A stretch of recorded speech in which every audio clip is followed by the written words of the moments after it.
ഒരു മുമ്പിലാണെങ്കിൽ നമ്മുടെ വൈജയന്തിയുടെ അടുത്ത് മനു ചോദിക്കുന്നുണ്ട്, ആൻറ്റി എന്തിനാണ് ആവശ്യമില്ലാതെ ഇങ്ങനെ മക്കളോട് യുദ്ധത്തിന് പോകുന്നത് എന്ന് ചോദിക്കുന്നത് കാണാൻ കഴിയും. സാധിക്കും.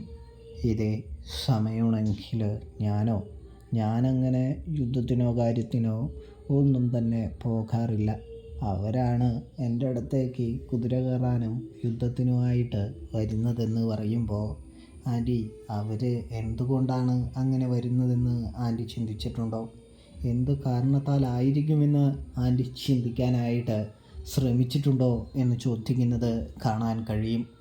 സത്യം പറഞ്ഞു കഴിഞ്ഞാൽ അവർക്കെല്ലാവർക്കും ആൻറ്റിയുടെ പാസ്റ്റ് അറിയാവുന്നത് കൊണ്ട് തന്നെയാണ് ആൻറ്റിയുടെ നേരെ അവരെല്ലാവരും ഇങ്ങനെ ചെയ്യുന്നത് എന്ന് പറയുന്നത് കാണാൻ കഴിയും. സാധിക്കും.